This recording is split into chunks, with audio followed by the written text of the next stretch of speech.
Hello, friends. It's John Klein, third of episode 193 of Shadow and Flame of Magic, your premier podcast regarding Kitty Pride, Lockheed, and Magic. And today we're going to review Magic Volume 2, Issue 9, and the rest of the books of last week. So, spoilers for all these. And let's get into it. So, Magic 9, the penultimate issue of the series before Age of Revelations. We catch up with Danny and Ilyana as they're fighting off the last of um, the supernatural organization Danny's been working with. And they find defeat the goons. Danny and Ilyana have a great little bet about if Magic can defeat all the dragon in the air before Danny can defeat the goons on the street. And Magic has a little issue in the beginning because she has to like keep stepping disc around the sky to get any leverage or opportunities against the dragon. And then by the time she beats it, it turns out Danny had cleared the foes way early. And then they go to the base with Luminol, who's in Cal's body still, and they confront the leader, and turns out she's a mutant, but doesn't identify with mutant politics. She's clearly more into the magic ways, and so she was okay to follow Krakoa, and turns out Magic had unbound Luminol, so he was able to get taken advantage on the leader, just enough for them all to escape to regroup. And so, yeah, we're gonna head into the final issue with some resolution. Do we like Cal enough that we hope that he gets his body back? I mean, I would rather, because Lumino does seem like a threat who might make things harder for everyone in the future. And hopefully, once Age of Revelation's over, we get um Magic's ongoing back. There's some rumors out there about how we're gonna get a new sorcerer or sorceress supreme. So it'd be nice to see uh if Magic can get that title, especially if she already has an established ongoing. What better way to relaunch it than with, Magic Sorcerer Supreme? And she has experience doing it in alternate timelines, so I'll be here for it. And speaking of Sorcerer Supreme, Doctor Strange 450 came out, big milestone issue. We do get an Ashley Allen who writes Magic short segment here with Magic. And it clearly takes place around Uncanny X-Men Volume 3, the Bendis Bacalo era, where she has a sword limbo and has gone to Doctor Strange for tutoring. And so they're talking about showing each other, what your essence, your magical essence is. And Magic's does repeats the spell Strange did, and instead of like a nice light blue, it's like a very pitch black, dark goo. And he's like, well, that's just your impression of what your magic is. Like once you stop fighting it, it'll reflect more positive. Then the petri dish it was in explodes, taking over part of the town city of New York. And Strange casts a spell, or at least mimics a spell, so then Magic will have to do the official casting because it's her limbo magic that's causing the issue. And it gets put away, and Magic um states that Doctor Strange is her favorite teacher. So, take that, Magneto. And, continues to take his mentorship. So not a bad short. And then there were some other stories, but none of them jumped out at me. So, and I'm not really the biggest Doctor Strange guy, so I'm just like, all right. Oh yeah, Avengers Volume 9, Issue 30. The Avengers are gonna investigate a dimension, and so they need someone to watch Earth and protect their space city. And who are they going to call but the X-Men? and it's Jed McKay writing the Avengers, so of course they picked Jed McKay's X-Men, which makes sense as earlier in the run of Avengers, we had that nice issue where they played baseball together. And so, and it'd be nice if somehow for mutant relations, if Captain Marvel told everyone, like, hey, everyone, the world's gonna be in the safe hands of the X-Men. We trust them. You should trust them. But that is the one issue with the X-Men, the Marvel Universe, is like, why would people not be okay with the X-Men?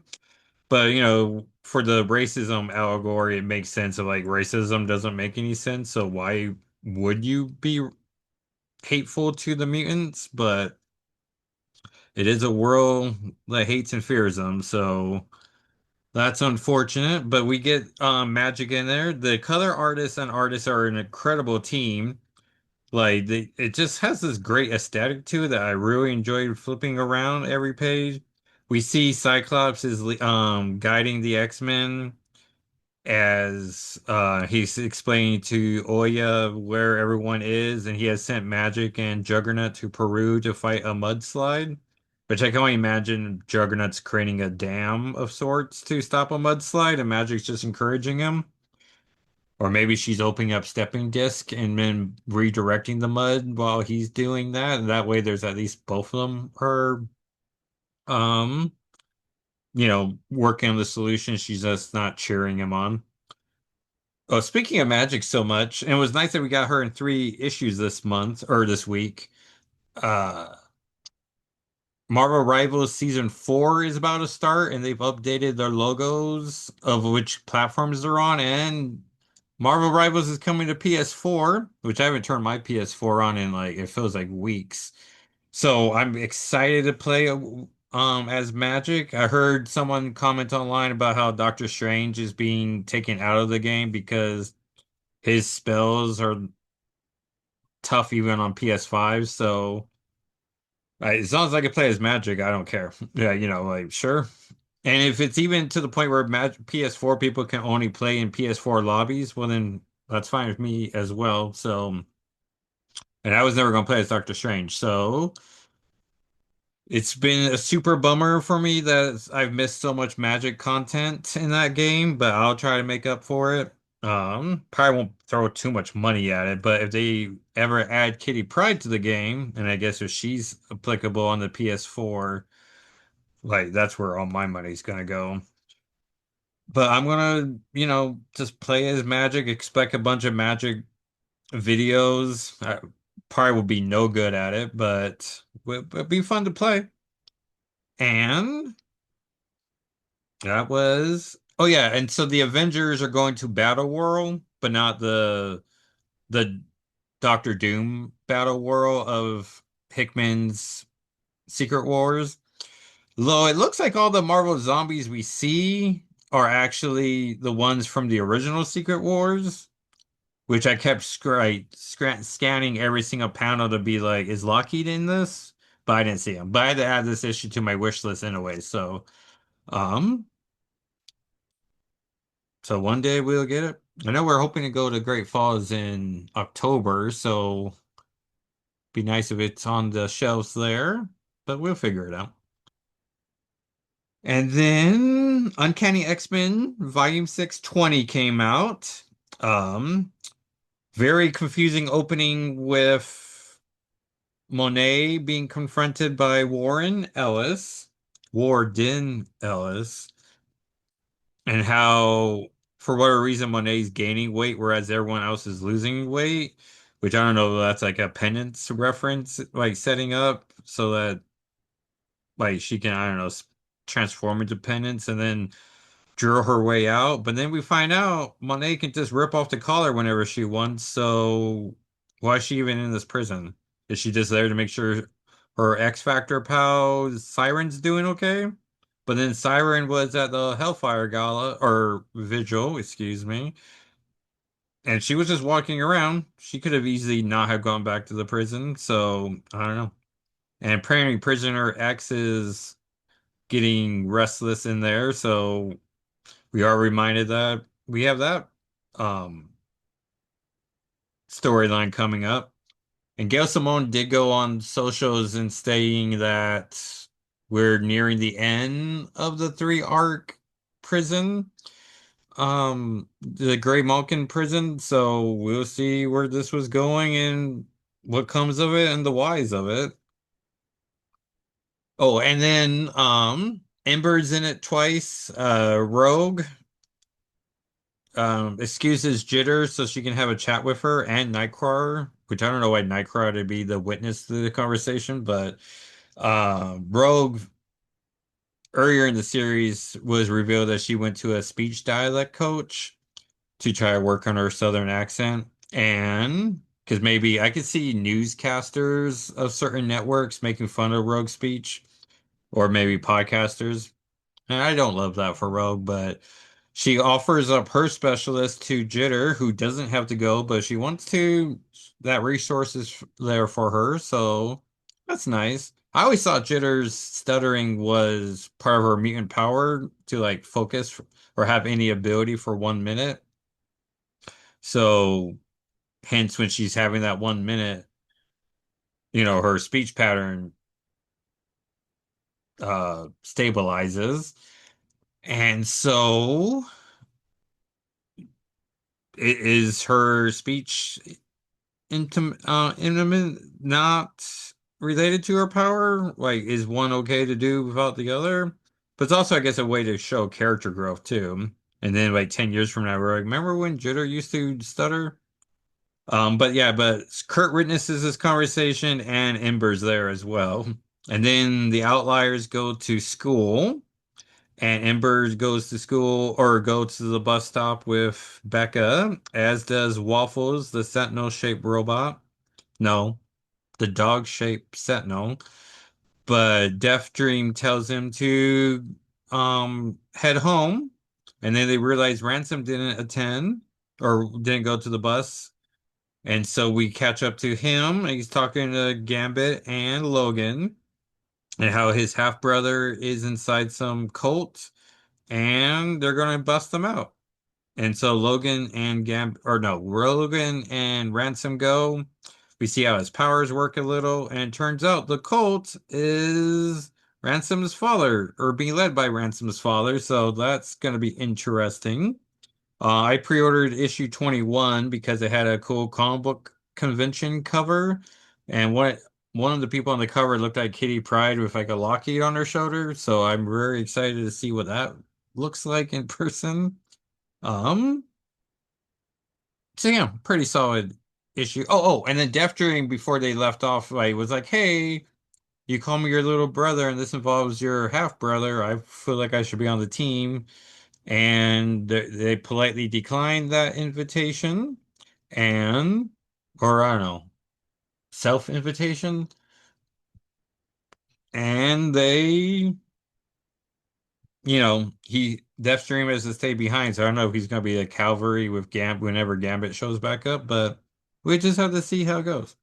Also, that 21 cover could literally just be a fun cover concept, like comic covers lie all the time. Let's see here. Oh yeah, Imperial War Exiles one came out, which is the X-Men tie-in. If you're looking for any X-Men connection to Imperial War, which I was, would it be better for me if it wasn't Xavier led? Yeah, it would be. But we get Xandra hanging out for Aunt Deathbird and reuniting with her mother, Lilandra. Actually, Lilandra was dead when Xandra hatched from her egg. So it's just them meeting for the first time. And I could have gone an entire issue with just the sisters and Xander just hanging out and Xavier just saying something, every 4 pages. And Xander does point out, like, hey, I've been running a galaxy while you were trying to make a small mutant nation work. And you barely give me any attention. So I was like, all right. And that's true. Apparently, Lilandra's brother had a illegitimate son who claims that he should be leading the Shi'ar throne. And so they chase Xander away to a isolated planet. and the issue ends stating we're going to get an Exiles ongoing with Xandra, Xavier, Lilandra. Hopefully, Deathbird survives her fight. I'm sure she does. And then we get Corsair, which is fun as Lilandra and Xavier have Starjammer experience, but also it's like Scott's two father figures. Well, one father figure and actual father. So that should be interesting to see. Danger's showing up for some reason. Uh, Kid Gladiator from Wolverine the X-Men, so that should be okay. And Rocket Raccoon, because I guess there's no Starjammers comic at the moment, so might as well get a Guardians fan base to check this out. Be nice if Rocket will ever so often be like, hey, I remember when Kitty Pryde was a Guardian, and I'm familiar with you guys a little bit, but I doubt they're going to make any references to that. But if they want me buying it regularly, that will be what I would do. S. Jeff and other Marvel Tales reprinted several different Infinity comics in physical format, which I'm hoping people keep buying these so one day we get lovable Lockheed. And I promise to Marvel I will buy the variant covers for that. And but no Lockheed in any of these stories unless I missed it. But there were some the Marvel Tales had Sabretooth stories and Rogue and Gambit stories, so there's some mutant representation. Laura Kinney Wolverine 10 was the final issue before Age of Revelations turns this into Laura Kinney Sabretooth. Gabby gets rescued. Jonathan, the most real of the Wolverines, puts on a cute little Wolverine outfit and a blue mask, and then rescues Gabby, which I thought was very sweet. Gabby just brings out the very best of people, especially Xanthos, the son of Dracula. And Laura herself gets all of her best qualities brought out. And Clea sort of gives a hint to Laura, like Gabby's healing factor might be overextended low, so you might want to keep your eye on her. So I don't know if that's setting up an Age of Revelations thing or setting up a post Revelations plot. Um, oh, Age of Revelations, Book of Revelations series has a Kitty Pryde cover that I almost missed. I mean, I get the idea why they don't reveal all the variant covers, but I almost missed my DCBS cutoff date for issue one's variant cover, but it has Kitty Pryde with like a slightly older Kitty Pryde, like literally like maybe 2 weeks older, like phasing out of her body. So she's clearly the ghost of the spirit of Philadelphia. So I feel good about ordering the first two issues. Though DCBS was like, you can't remove any titles from your order. So I was like, well, dang, I'm gonna get two copies of Book of Revelations now. But one of them is a cover I want. So maybe I give the other one to Walker D or I just try to sell it. But I probably just give it to him because I don't know. He's been willing to accept comic book covers. He's getting into Seth Loeb's and Tim Sale's X or Spider-Man Blue. And so I love that for him. I'm like, well, if you like those creative teams, I have Batman, Long Halloween, and Dark Victory, and Superman for All Seasons, and I'm even seeing Daredevil Yellow right now, so that's fun. Probably should get Wolverine Gambit Victims one day, as you know, it's not done in the prestige format they're known for, but still, it's a winning creative team, and they're earlier work, so it'd be fun to see, what they were bringing as such young talents. Ultimate X-Men 19 very much felt like a concluding chapter of this as Ultimate N is coming. That's going to be my first experience of a blind bag in forever. And which seems weird that like DC's doing blind bags, and I think IDW's doing blind bags now, or maybe it was Dynamic Comics, but like there was a conference call with comic book heads where they were just like, hey, we're gonna do blind bags again. Which I'm hoping if I order any of these through DCBS, that I'm at least able to tell through the bag, like, oh, I got this cover because I can see this top layer of blue, so I can update my DCBS order. But in the world of digital comics, like, yeah, you can keep a bag, bag sealed, so that'd be. at least something to be noteworthy. But and that's if Ultimate Sprite or Magic shows up in Ultimate End, which I imagine they will be. So I'll probably get those issues. I've been bad about getting the event comics, and if I had a store in town, I'll probably be a lot more easier to just get all the comics I want. But since I got to order them online, I want to stay within like a reasonable budget. I should, um, like I don't want to just buy everything on a whim that there's a Kitty Pryde or Magic appearance, regular or ultimate versions. But this one ends, or it felt like the conclusion of the Shadow King plot that's been going on for the last all the 19 issues. The last thing we see is to be continued. So I'm like, all right. Because I don't know if Ultimate End is stopping series is. I know Wolverine's continuing during the event. So yeah, it'd just be interesting to see where it's going. But it's Peach Momoko just being the best. So very nice. And then lastly, we have Wolverine Volume 813, where he becomes the Claw Father. He's very emotional about Mastermind messing with his mind, making him think he was having a fun road trip with his mother.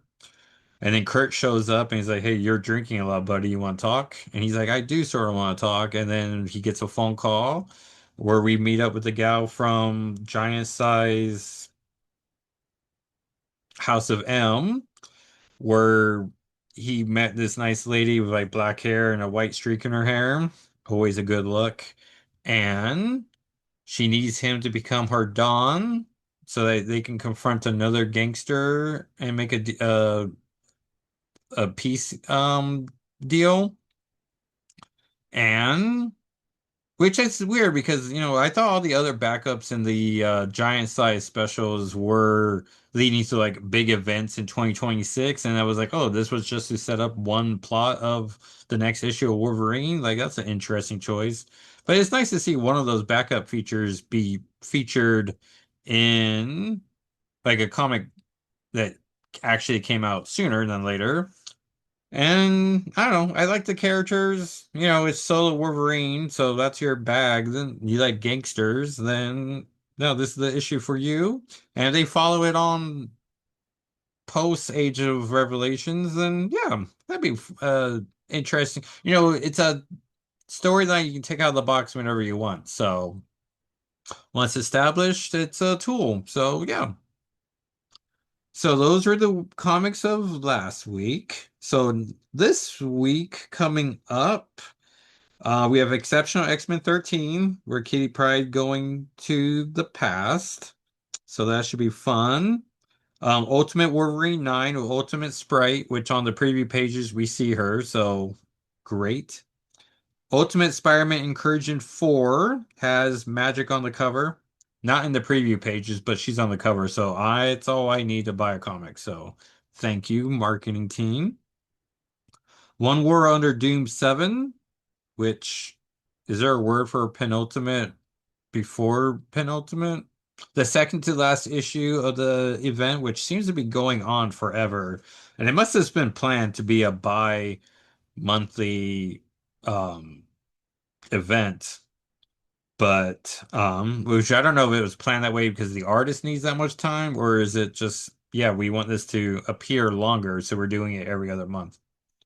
Because it's like bi-monthly, you mean it comes out every 2 months, or do you mean it comes out twice in 1 month? Which I guess would be bi-weekly then? Yeah. You think as a 90s Spider-Man fan, I would know like my bi-monthlies from bi-weeklies as they would do that all the time. Remember when Superman had the triangle era? That was easier to follow at least, or at least not financially. Um, and then we have Age of Apocalypse Alpha, which was supposed to come out last week, but according to fandom comes out this Wednesday, so sure. Then Wolverine 10, and then Wolverines and Deadpool is 3, which should be the final issue of that mini. And yeah, and then that'll be where are we, mid-September?